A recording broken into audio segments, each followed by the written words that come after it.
Hey, this is week 3 of the ecosystem implementation. Let me put that graphic up so you guys can see that too. So this is what we're working with. Tech tools for growth, or tools for tech for growth. And I am here with Meredith because she is our special guest speaker. Yay! So thanks for having me. I am so glad that you're here. If you guys don't know Meredith, she is with Flow Jam, and it is an outdoor festival, which is really cool. And she's going to be talking to us about how she puts together her tech. So let me give a quick recap of what we're going to be talking about here. So it's we're having a blueprint. It's the start to, but you can. I'm getting all choked up here. Having a blueprint is the start, but you can a skyscraper with just a hammer and nails to hit that 120K plus in 2026. You need a professional grade tools. So this is our week 3 ecosystem implementation series, and we're gonna break down the essential tech stack for high ticket conversions. We are moving past basic tools and looking at the infrastructure that powers global virtual brands. So we're exploring today a 2026 tech stack, integration secrets, AI automations, and a little bit more. So let me also introduce to you guys Meredith. One more time. Yes, one more time, because there's more about Meredith that maybe you guys don't know. If you hadn't checked out Facebook or her LinkedIn, I guess I should ask Meredith, what's your favorite social platform so people can go ahead and check you out? Well, I use Instagram and Facebook. So on Instagram, it's Mind Your Intuition. That's my coaching business, and I help other entrepreneurs build and scale their events so they're profitable, and we're looking at longevity so that it's not just a one-off. And then I also am over at Flow Jam Festival, so that's our festival content on Instagram. And then of course on my personal Facebook, I'd love to connect with you. It's Meredith Walsh. Nice. Okay, so let me tell you just a little bit more about Meredith. So we're talking about real infrastructure, not free tools duct taped together, but the kind of background systems that actually support 10K plus months. That's why I invited Meredith. She's an entrepreneur, festival founder of Flow, and business strategist who generates nearly $500,000 in ticket sales through events. She's built from the ground up. She's helped entrepreneurs scale with simple systems without burnout, and brings both high-level communications experience and real-world event production to the table. So if you're ready to think like an architect instead of a hobbyist, we are welcoming Meredith. So let's go. Let's get into it. Yeah, let's do it. Let's do it. Yeah, I'm so excited.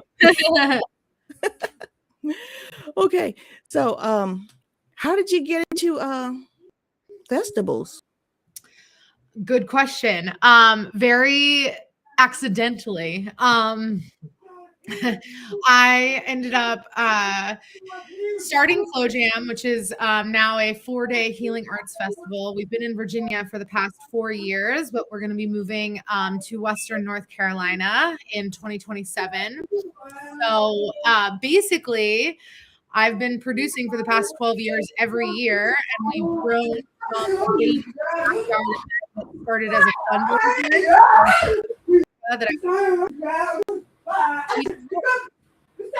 which is now scaled into 4 days, attracting artists from all over. We are now, branded in healing arts festivals, so we bring.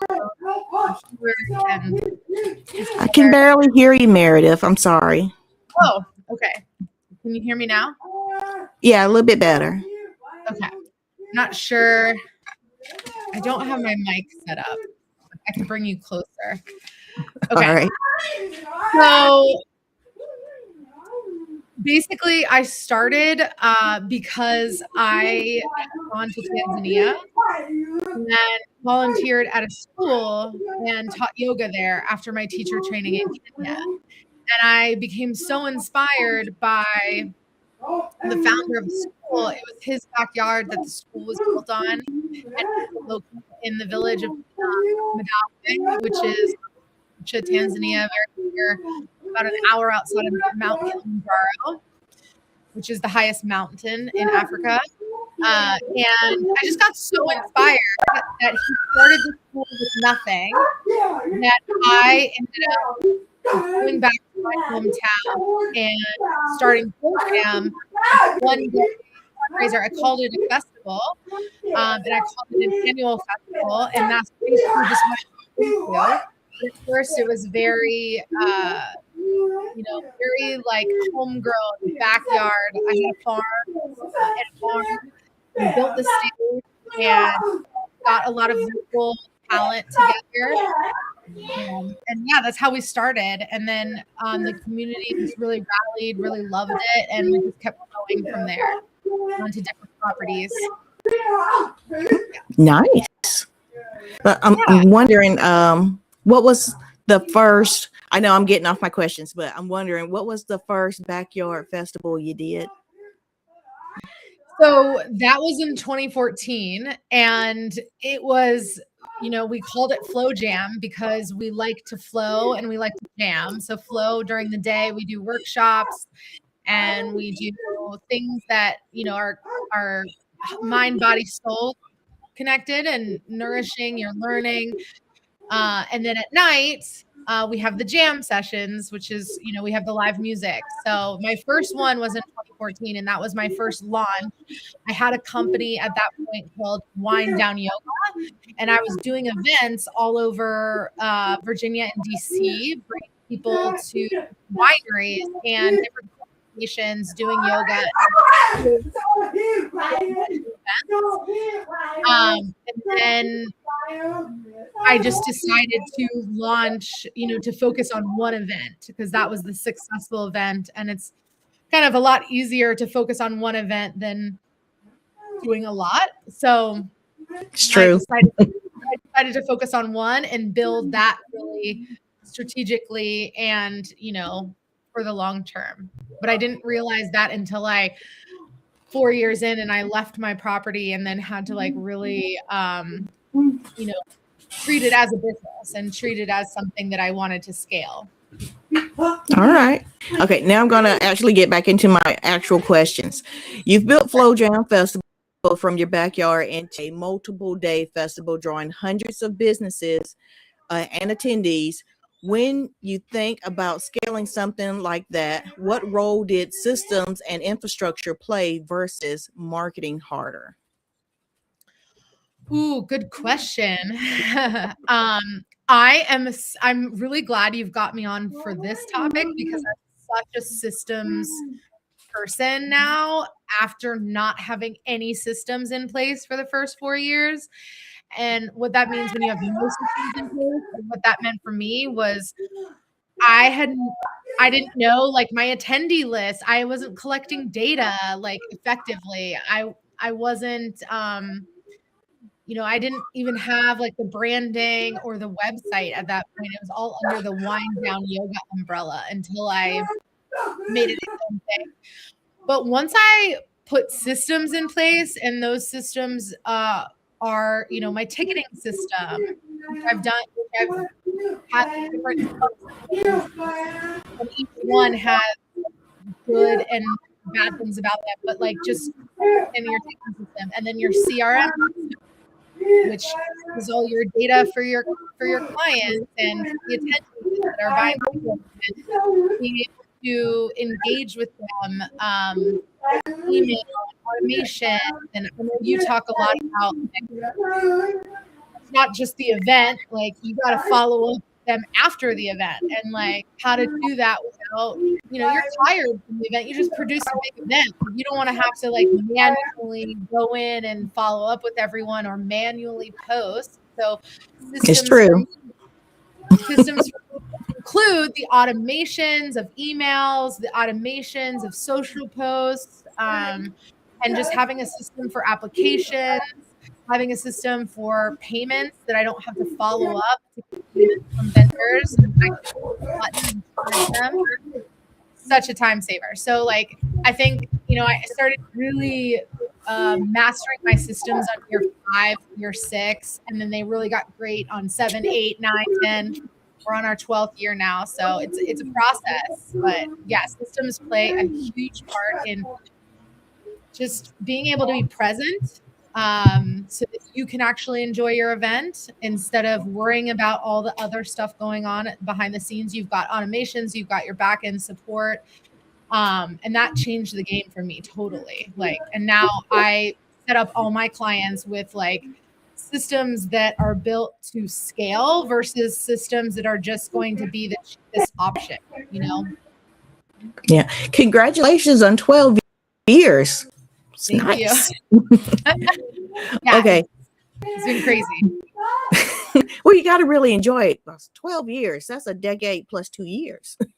It is a decade plus 2 years. I know. I used to thought a decade was 12 years, but then I learned it was 10 years and I was like, whoa. Yeah. It's Okay. quite something to build something like that from the ground up. Yeah. It is impressive though. It's like your baby is 12 years old. It is. Yep. Okay. So you talk about scaling to 10K plus months without burnout. What's the first system you put in place when a business starts hitting growth ceilings? Well, I mean, this is different from my event. So I guess like one of the systems that because I have 2 businesses that have different needs, and one of them is an online coaching business. One of them is my festival, and they have they sometimes overlap in needs, but sometimes it's very different. Hosting a in-person event versus having an online coaching business. But I would say for my event, I scaled into a system, a back-end system that housed everything. So I could house my applications, I could house my contracts, I could house, my vendor applications and sales, my volunteer management, everything in one.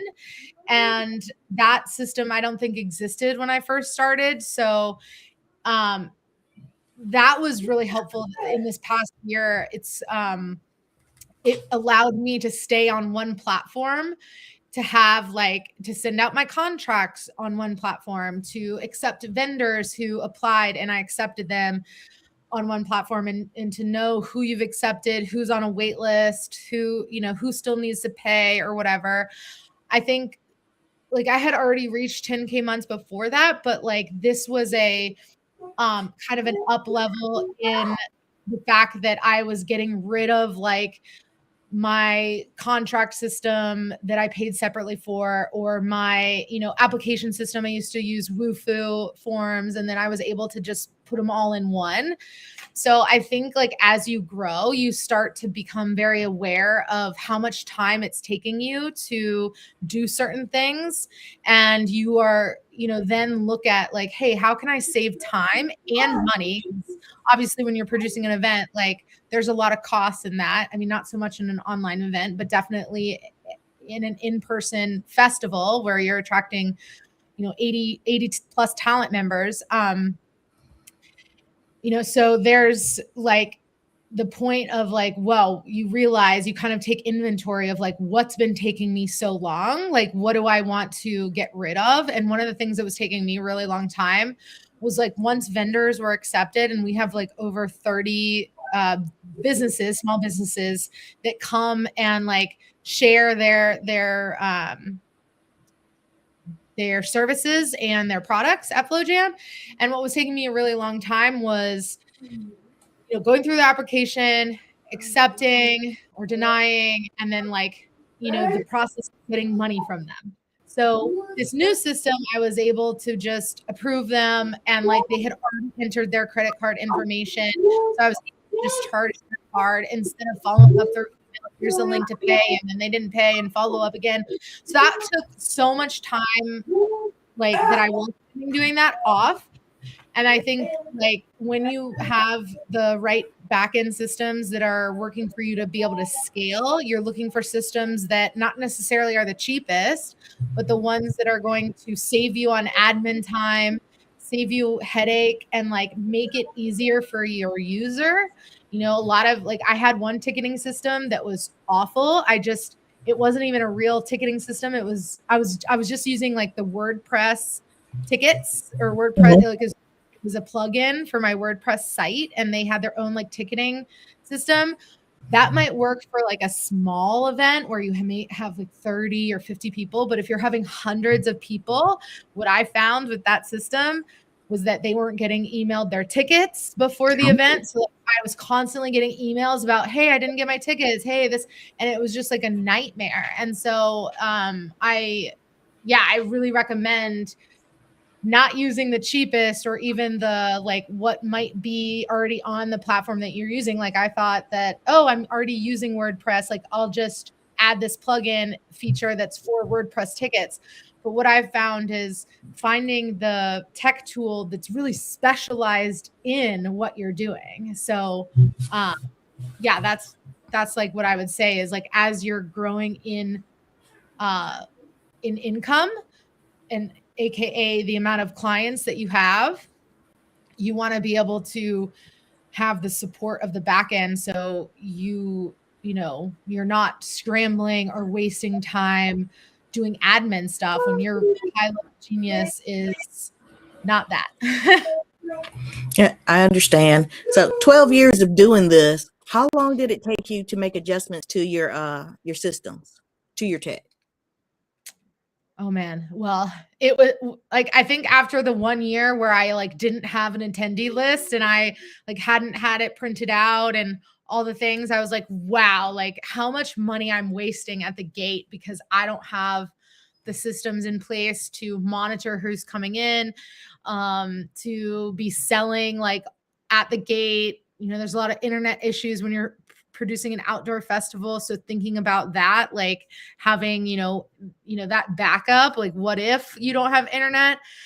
So I would say it took me 5 years, too long. But again, like when I started, I wasn't really starting this as this is going to be my business. This is going to be a festival. This is going to be whatever. I was starting it as, this is my backyard.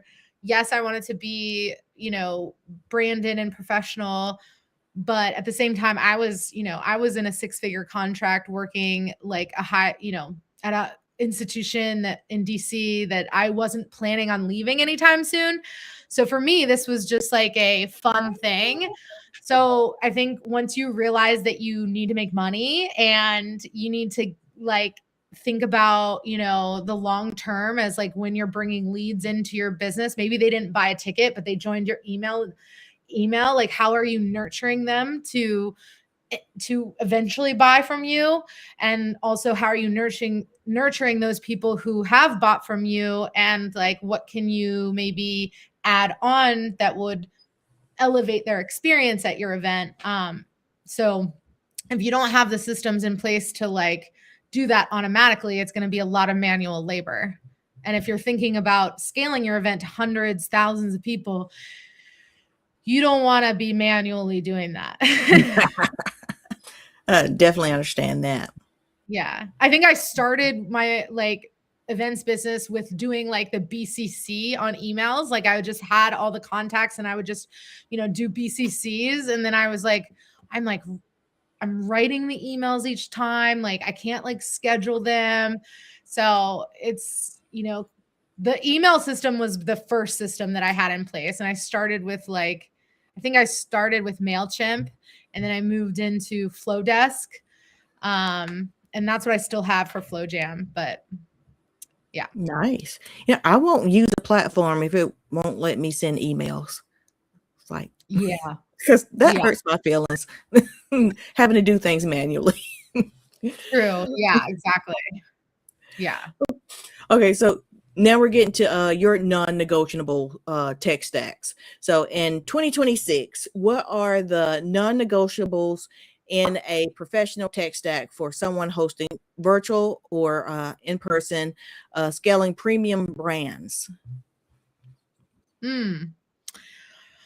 Well, I think it's going to be kind of different for everyone depending on like their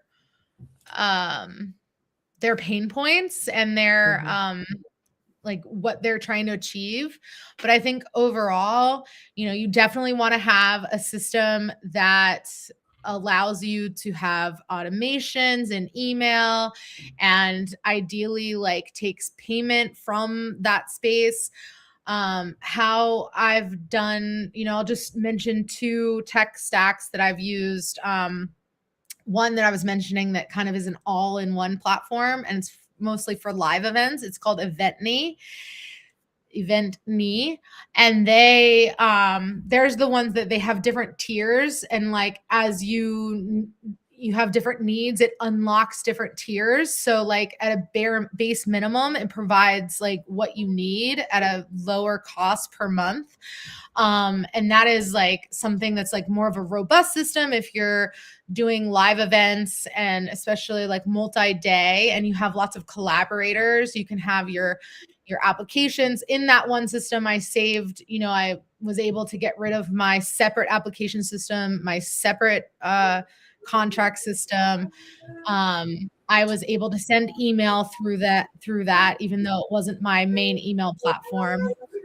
But before that, I had something called Ticket Tailor, and I love Ticket Tailor because it was like I could see all my stats for my event, and I could do emails from there, like send out messages to people. I could see my revenue. I could also do my different ticket links there and different ticket add-ons. And the best part about that was that it was only 89 cents fee for per ticket. So like compared to, let's say if you're using Eventbrite, they charge 10%.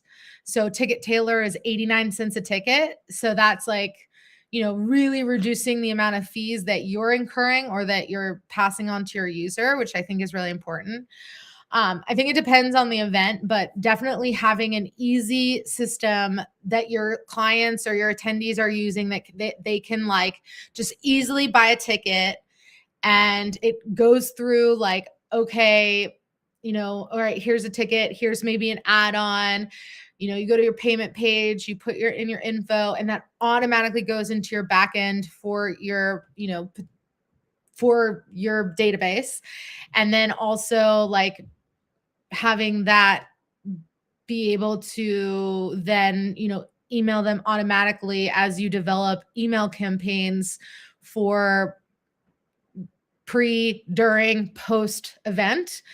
So yeah, I would say like making sure, number one, that it's, like I say, not the cheapest platform. Obviously, you're not going for the cheapest, but you do want to be aware of what your monthly or per ticket cost is going to be, so that you either put that into your ticket price or you just understand like those fees, because I see a lot of people forgetting about those.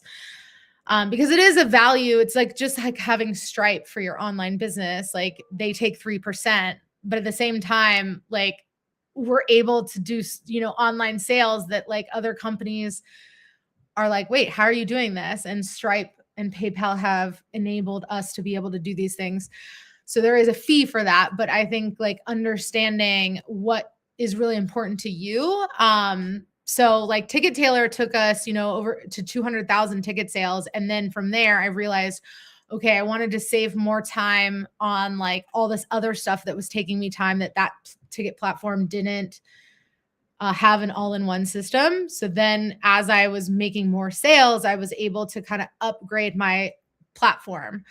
But I would say definitely having your CRM, because emails, having those, something that people can download. Like I loved your free download that you have for the tech stack and the blueprint. I was like going through that. I was like, this is really cool, so making sure that you have something that like people may want, like as value for them to download and then start receiving emails from you. And you can only do that with a CRM system that allows like automations, which obviously all of them do now, but constant contact is different than, go high level, for example. That makes sense. I'm using Synfox, just a email service provider. I do have a CRM. I can't remember the name because I barely use it, but it makes sense for what you're doing because you're doing a lot more volume. Oh, yeah. I tell people it doesn't hurt to ask for the email. It just doesn't. So make sure you have something that of value that makes people want to give you their email.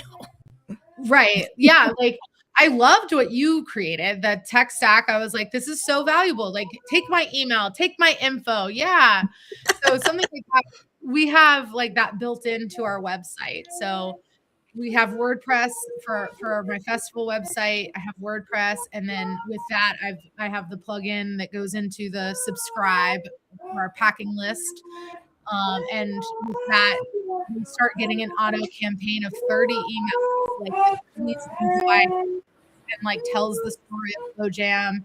So we set that up. It took us a couple years to set that up, but so automatically, people are getting emails.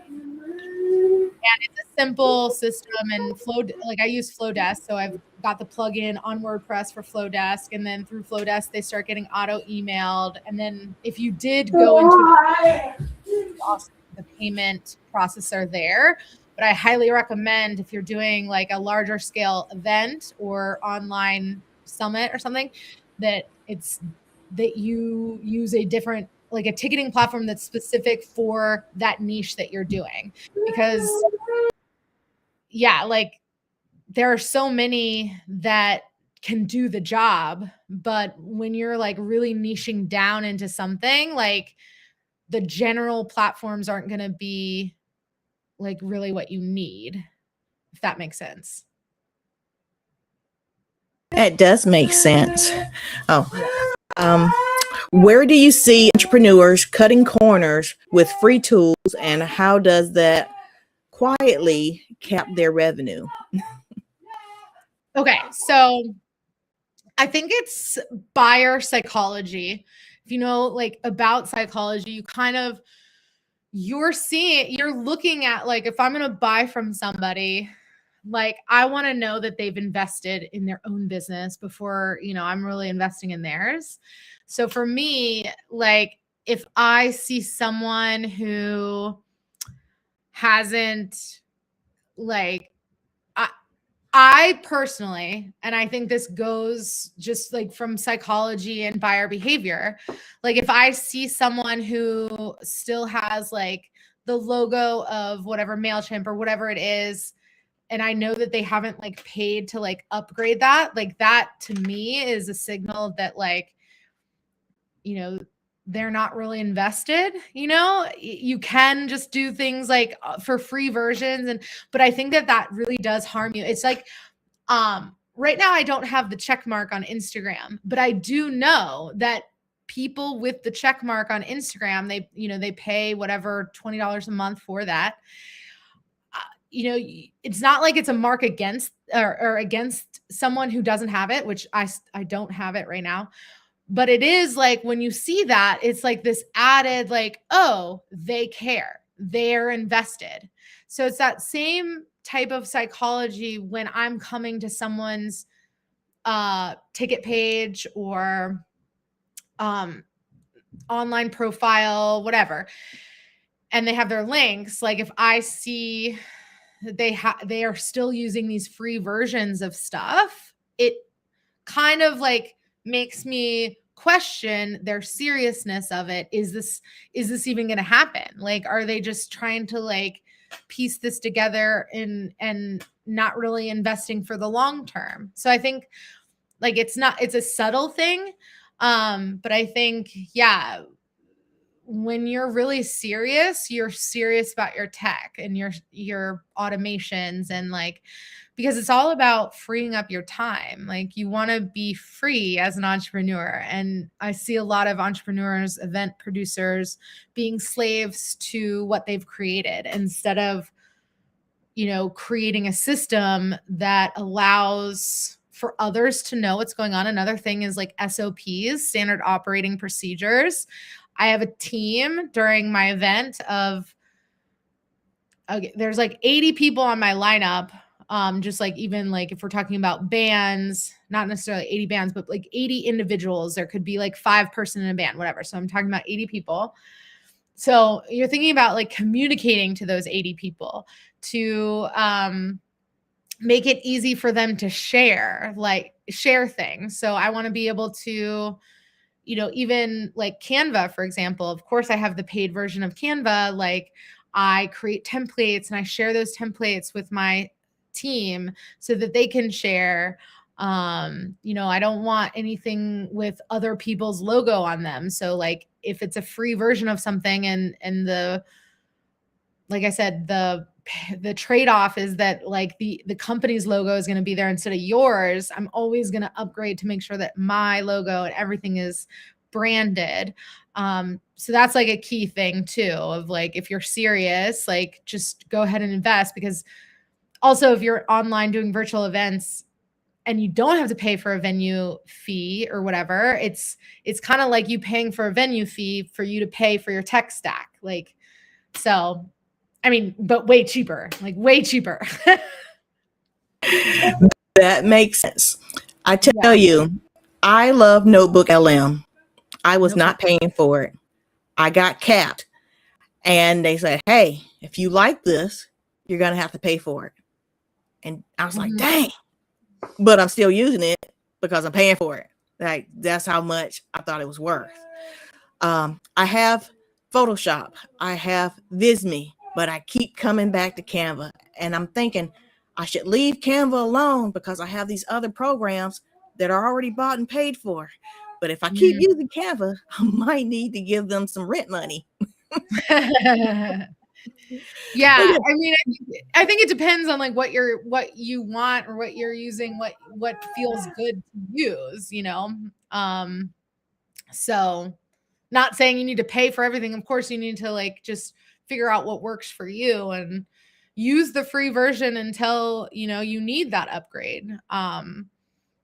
But whenever I see someone's email system and they still have the logo on there, it does affect, like it does imprint something on me. It doesn't mean I'm not going to buy from them, but it does signal something in me that's like wonder why they're not paying for this.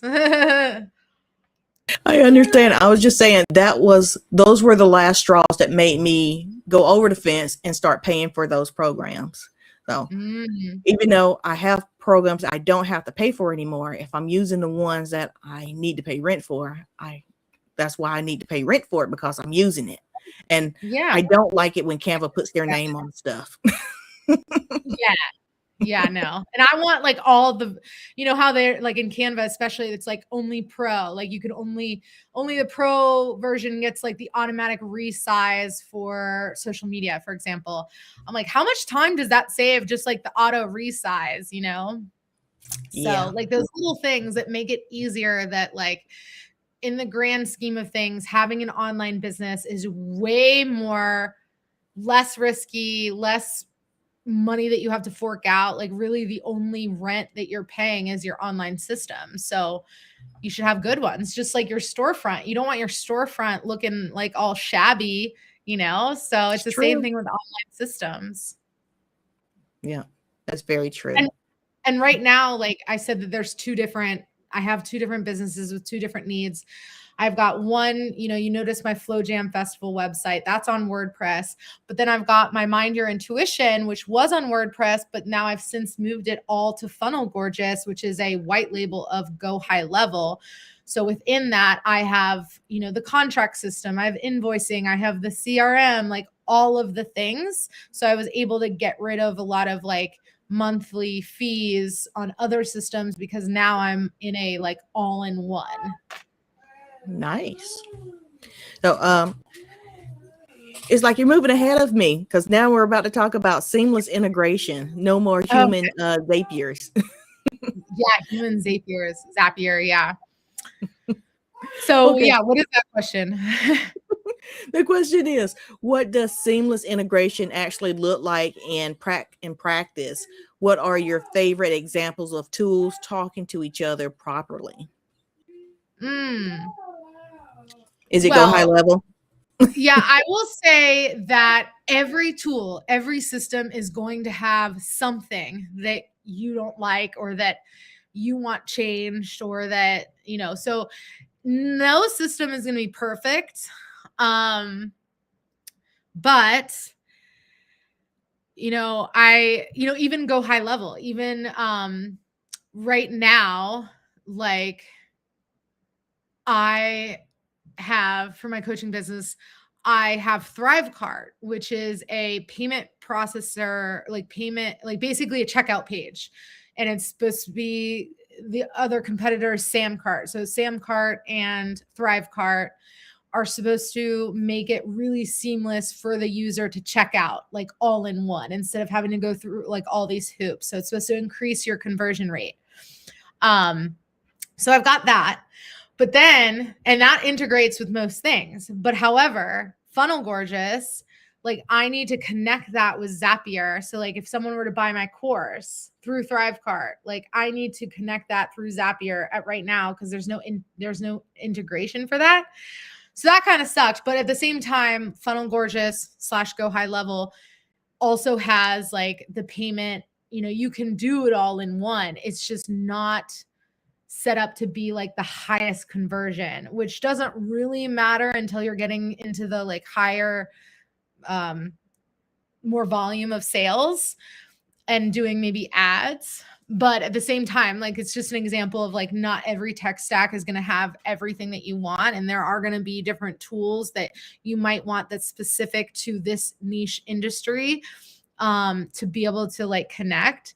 So I will say go high level. Funnel Gorgeous is a great, like everyone's kind of talking about them in the coaching industry because, and even like online conferences. I just went to a conference in Florida that used that go high level white label for their event. And it's a great, like they also have affiliates in there. So like affiliate marketing is a great, if you have a product or an event and you want to increase your ticket sales without increasing your marketing spend, you can, utilize affiliate marketing, and those platforms have that built in. So that's great. I would say, I love like WordPress is another example that has like lots of integrations and plugins. So it's easy to, for example, Flowdesk, which is a email CRM system with, an upgrade to add like, the payment processor right in there. So that integrates really well with WordPress, and you can do that with plugins without doing the Zapier. I really haven't been effective with Zapier. Honestly, I like need someone to help me like zap some things together. But overall, like I would say, the Go High Level Funnel Gorgeous is great for my online business. And then something like Eventney, which has like an all-in-one dashboard platform. Even you can put in a map for your vendors there. You can create the schedule on there for your event. So I would say like those two, Eventney for larger scale in-person events, and then Funnel Gorgeous white label of Go High Level for your online business, even online virtual events. They can do that. And it has it all in one. I'm not going to say that Zapier thing. I'm not going to say integration is a bad thing. I'm going to say as a a graphic designer, it comes down to, do you know your brand colors? And if one page matches another, because for Right. me, that's a dead giveaway. Like somebody didn't take the time to match their brand colors. Yeah, So that's another thing. Yeah. Just I'm simple. never going to turn down automation. What'd you say? I said, I'm never going to turn down automation. I want things to connect to each other. So if I have to use Zapier, I will. But Right. if I have to use ThriveCart, I like ThriveCart. I'm just going to make that page looks like another page, because sometimes you need that integration. Sometimes Zapier is a big help. Oh yeah, definitely. I mean, yeah, it's supposedly easy. I just like haven't taken the time to figure it out. Yeah. I still kick myself sometimes when I think that I've missed that lifetime deal. I'm like, but For Zapier. yeah.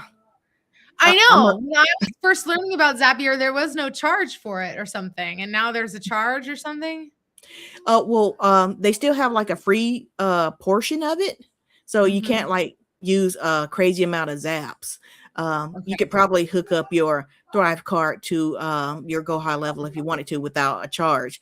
I'm saying that if you use it like maybe 28 times in a day, they might ask you for some money. But Yeah. Yeah. That makes sense.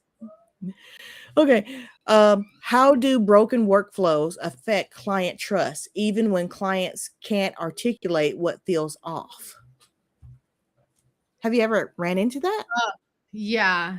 I mean, yeah, like on my side and on the consumer side, there's been plenty of times that a link has been broken, or a page hasn't been updated, and it causes friction for your buyer because they're like ready to buy, and then something happens and then they might forget, end up not buying. It happens, I think it's inevitable at some point, because tech isn't like always reliable. Any tech isn't always reliable. But yeah, I think just making sure that when you're doing something, you're checking all the links, and if there is an update, like you've gone back and checked the links and updated, because think about like the time that you wanted to buy something and then there was like a broken link. You kind of are like, oh wow, like why is this happening? Why didn't they, like, are they not, do they not care? So of course, you as the person who might have the broken link, you might be just, doing your thing, and you're in the middle of maybe something else and you didn't realize that something broke. So I think it's just a matter of like kind of building that into your, and now that I'm saying this, I'm like, I want to write it down to like, make sure all my links are working on my website and make sure all this is working.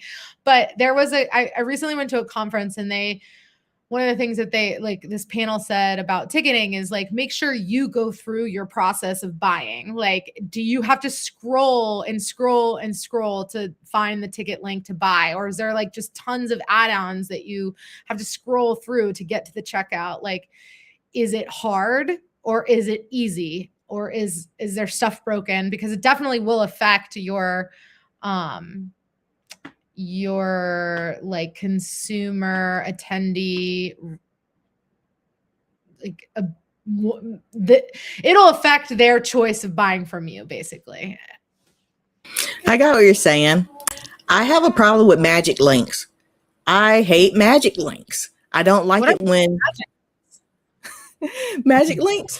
Well, you sign up for something and they send you a link and you go to the platform, but the platform will sometimes say, give me your email address and I'll send you a link, when you just went through that process. So yeah, I hate magic links. Yeah. Mm-hmm.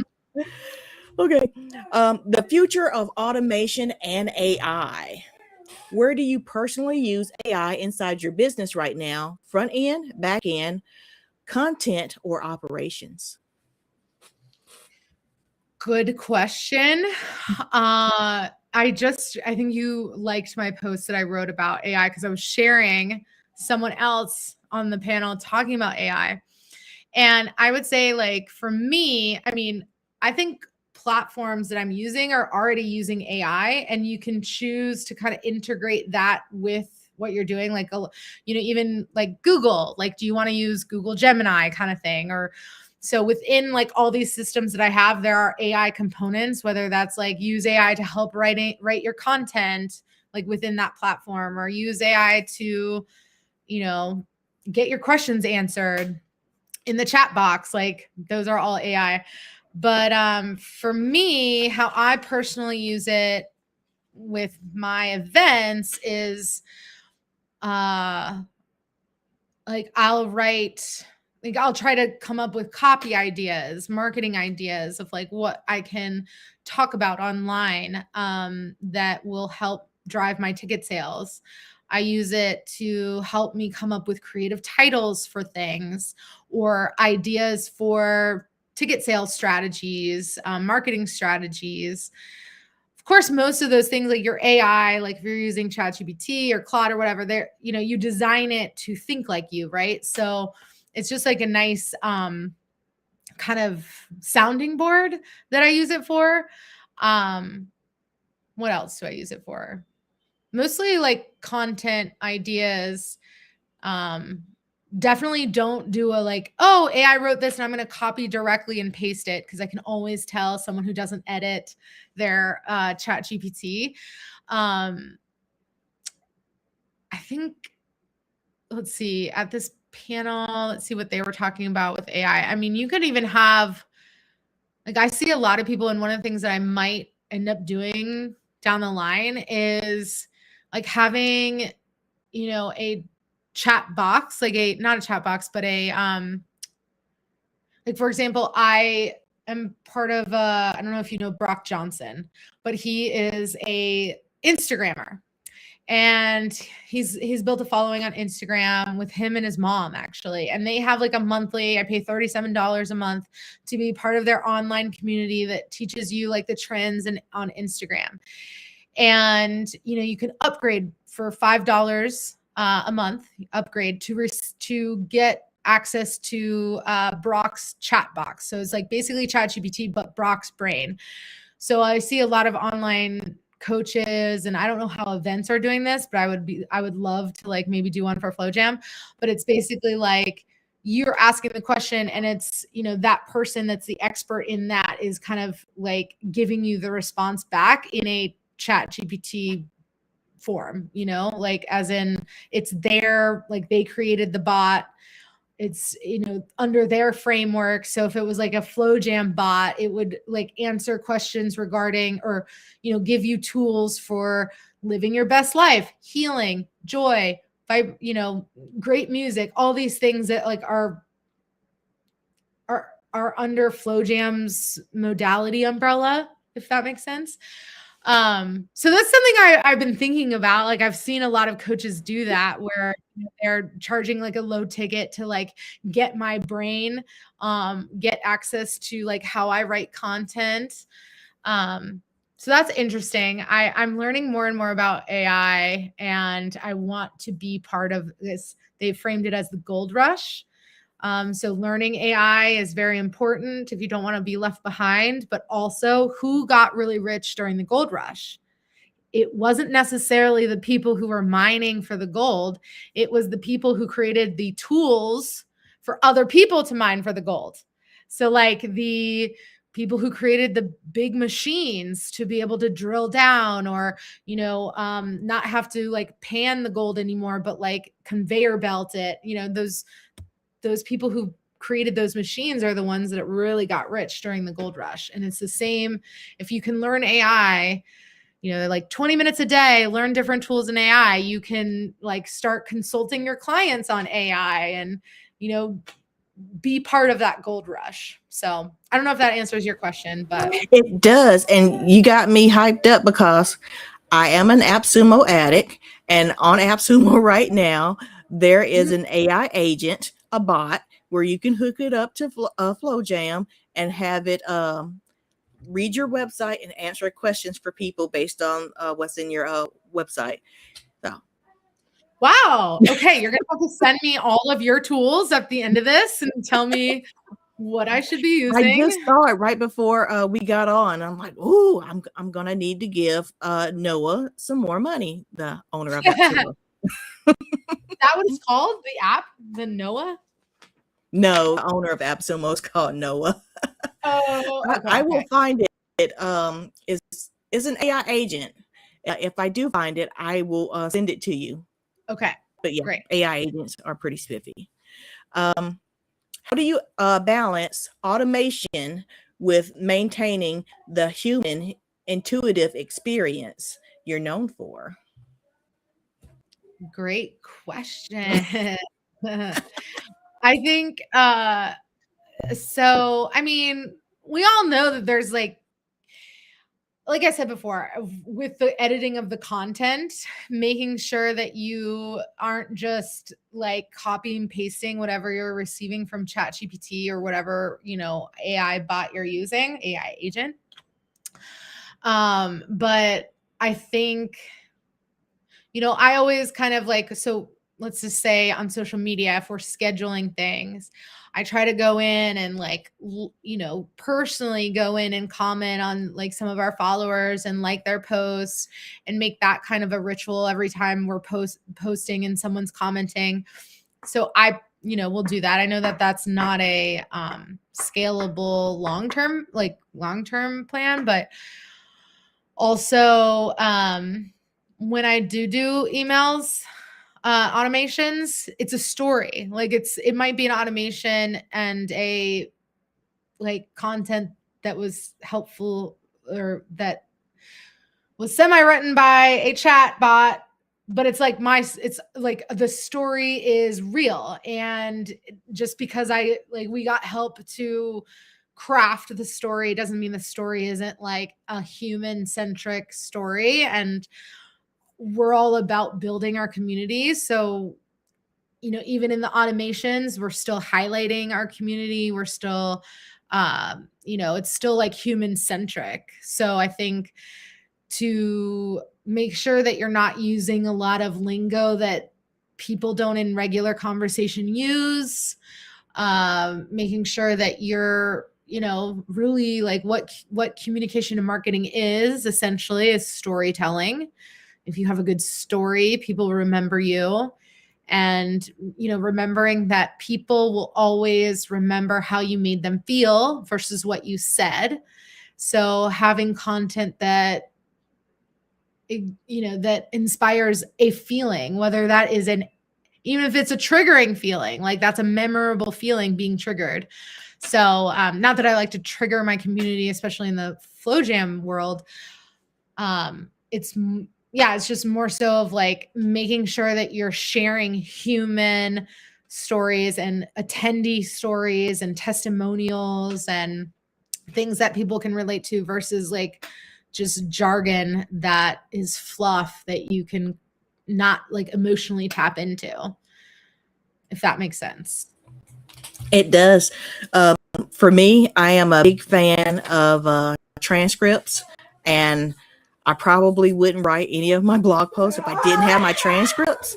I'm like, hey, chat, I got this transcript. I need a blog post. Help me. And if chat says anything about tea, I'll change it to Pepsi. And that's all I'll do. Says anything about tea, you'll change it to Pepsi? Yep. That's just about it. So I love transcripts because I think the conversation really carries itself. I don't really need chat to do anything except for format it for me. So Right. It'll give me a title, a subtitle. What are those things called? An introduction, a too long didn't read section, and then H2s. I'm probably leaving out H3s and what are those things called? Frequently asked questions, but I've been getting by. So I got a pretty good email open rate with that too. I got a good reader rate on my LinkedIn newsletter with that. Like transcripts, it makes things easier. So you're saying you use the transcripts from like this, so like one stream transcript. Okay. Yeah, I've seen your stuff. Like honestly, like I like it is, I can tell it's very informative, very professional. It obviously got me intrigued to be here and to start following you from your Facebook page. I think I was doing research on what Facebook groups are talking about events because I wanted to plug myself in there, and I saw yours like there's not many out there actually that I've found that are like doing what you do or what I do.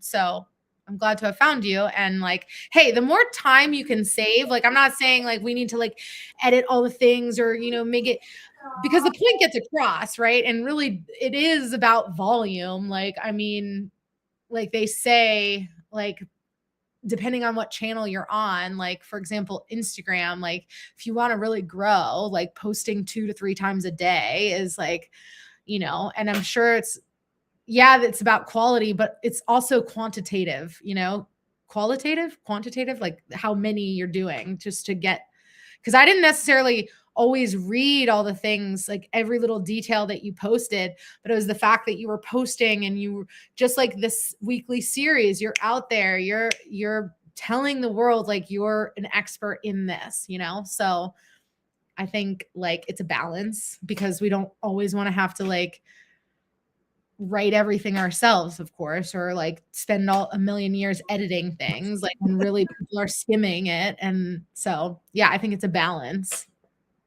Schedulers and transcripts are my best friends. So I don't put all that stuff out. I'll have this conversation with you today, and tomorrow my automations will take over, because if I didn't have my automations, I probably wouldn't do the work because it's a lot. So how do you do it? Like what? So after this, tell me your SOP basically. So after this, I'll get the transcript from Chris, and Chris will give me a summary, or it'll give me the whole thing. I'll give the summary to chat. I'll give the whole thing to Gemini. I'll also give the whole thing to Notebook LM. I'll get blog posts from all of those, and I'll get my email from chat. Chat will write me my email to remind people that this was a thing on Tuesday. So after I get my transcripts, I get a blog posts, emails, and a LinkedIn newsletter. And then you post it, or does it post automatically? How do you get it to post? So I'll post it to my LinkedIn newsletter. I will post that myself, but it'll give me an option to also post it to Facebook and Twitter. Okay. I'll post to Medium myself, but my RSS feed from Medium will be picked up by Missing Letter, which will take it back to all of my other social platforms. Medium RSS feed is also hooked up to my LinkedIn company page. So, and since this is on YouTube, that RSS feed will go to my email service provider, which will put it out on Wednesdays at 10 a.m. Yeah, I think that's about it. So yeah, schedulers, cool. RSS feeds. Yeah, that makes sense. Yeah. And I'm mentioned a big fan Chris, of that. Is Chris a chat, or is that an assistant? Chris is my noise counselor. You can tell it doesn't work for noise count, but it's great at transcribing. Chris, did you say crisp? CRISP? Yeah, it's KRISP.ai. It's really great. So if you want your translation to be in if you want your transcription to be in different languages, it'll do that. If you want the audio recording to be in different accents, it'll do that. It's just really nice. But I like using it to make blogs and newsletters and emails. Cool. Great to know. Okay. Yeah. The future of automation and AI. Where do you personally use AI? I think I already read that one. So I'm going to skip down to the bottom. What's one automation most entrepreneurs are sleeping on that you could immediately create leverage for? I think like,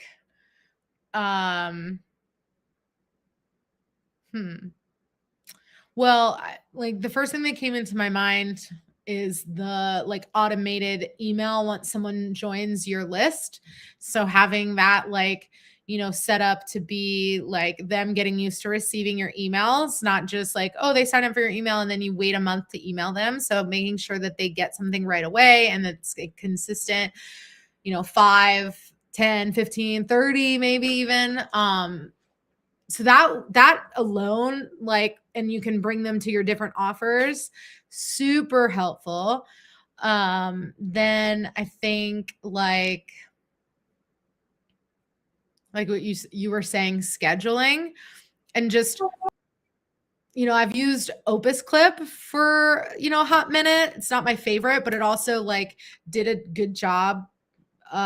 It's always improving for splitting longer videos into clips that you can share on Instagram and Facebook. So like utilizing, one piece of content here, we've been talking for over an hour. You could turn this into like multiple days / weeks of content by like using AI to help split it up. I think like a scheduling tool. I recently started using Metrical. And one of the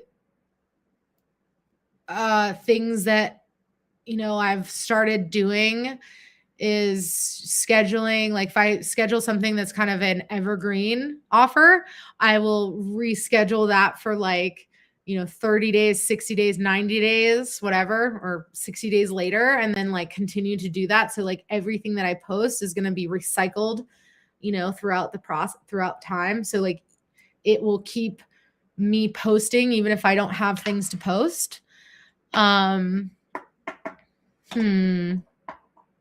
What else? I love schedulers just for that.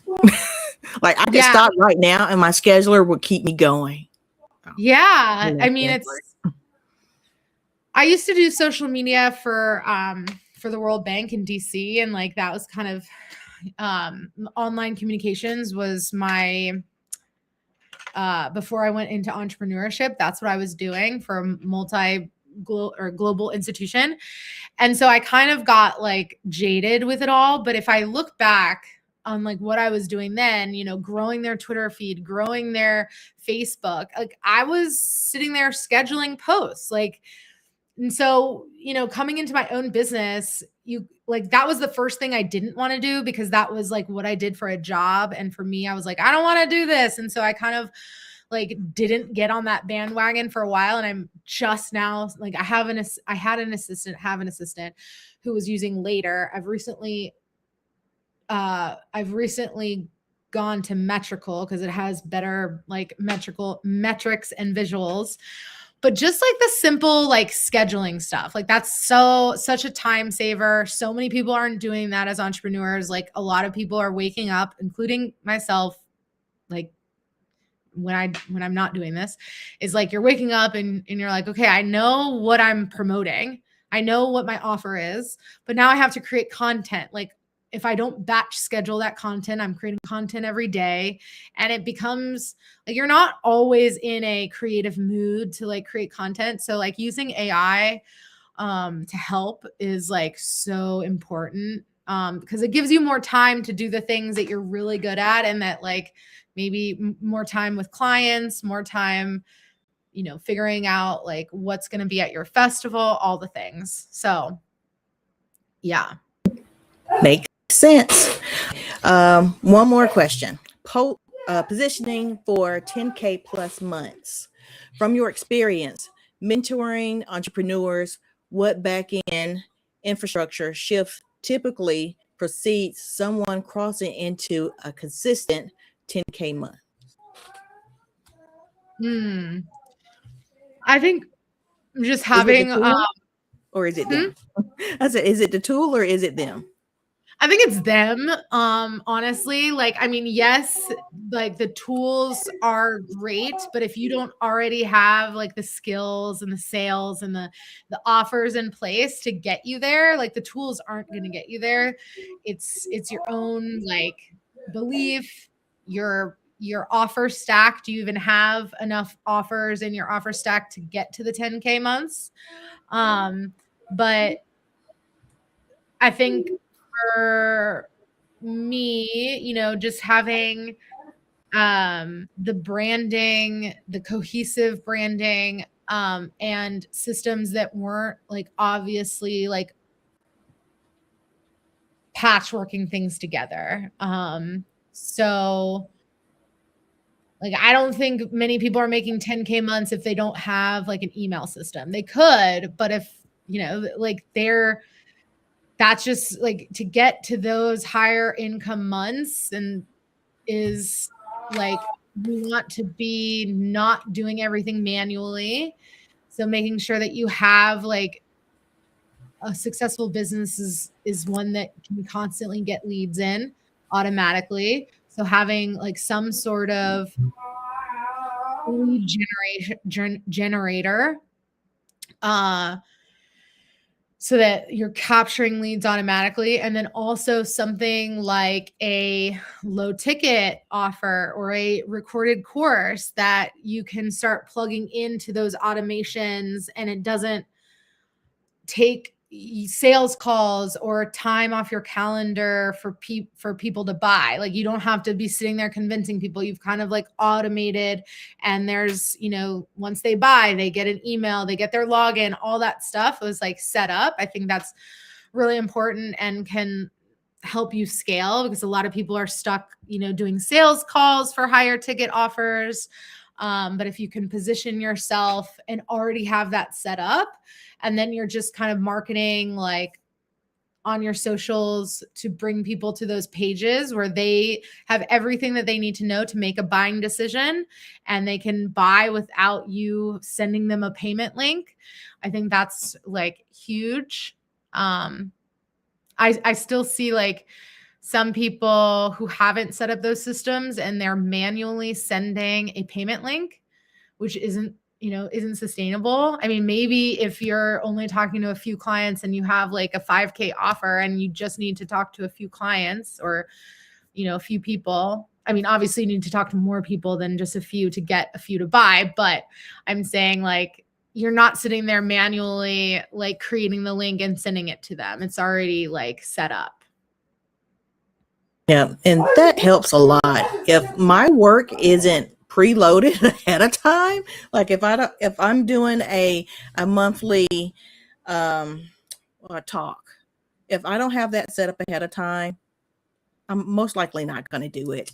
When I log into my Google Docs and I see the content for February, I'm like, whew, because I don't want to sit there and create more thumbnails or graphics. I don't want to have to sit there and create the what are those things called? The social posts or the emails. I just copy and paste and put that stuff in there. If all that stuff is front loaded for me, I feel very relieved. Yeah. Yeah, totally. I mean, it allows you to like, create another offer or like be on calls with your current clients or, just do travel, just do a bunch of other stuff that doesn't involve you creating content on a daily basis. So true. Okay, everybody, this is Meredith. Meredith, please tell everybody once more, where can they find you on social? So you can find me at Mind Your Intuition. So that is where you can find me and my coaching business. So I specifically help. I love working with females, though I have worked with men. I love working with females, entrepreneurs on building, creating, scaling their events so that they're profitable from day one and they're scalable from day one, so that you are not having to reinvent the wheel. And mindyourintuition.com is where you can find all my online resources. I have an upcoming mastermind starting in March. That's a 12-week mastermind to help you get your event created and launched, starting to collect cash flow before the mastermind is over. So everything is at mindyourintuition.com. And if you are in the North Carolina region, flowjamfestival.com is going to be launching in 2027. You can join our email newsletter and get all the updates on that. And then last but not least, there we go. I also Mind Your .travels. I am hosting a story coming up in August in Tanzania. And that story, actually, I told you that I started my festival kind of on accident. Well, it was, like I said, it was inspired by this school in Africa that I had gone to teach at and teach yoga at. And I was one of their first volunteers. And I was so inspired by the person who started the school. I came back and started my festival and have been doing it every year. And then in 2020, he started his own tour company. And in 2022, I went back to Tanzania, visited the school that first inspired me, and also went on safari. And now that is something that I do as like kind of a luxury experience for clients and other people who want to have a curated experience on safari in Tanzania and Zanzibar Island. So Mind Your .travels is there. Mind Your Intuition is my coaching, mindyourintuition.com and flowjamfestival.com. Lots of spaces. All right. Thank you, Meredith. I appreciate that. And I was going to ask you how long did it take to work with you, but I think you said a 12-week mastermind, and that's coming up pretty soon. I like that. Yeah. So I have different varieties of how you can work with me, from a month to 6 months, but this is just a new thing that I'm doing specifically for people who want to host events and make them profitable and scalable. And to be able to do that, before we end the mastermind. So yeah, I'm excited for that. It's called the Event Authority Field. Nice. All right, Meredith. Well, thank you for your time. I appreciate you being here and sharing your time, energy, and knowledge with us.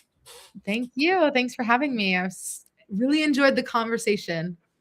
Yeah, me too. Bye.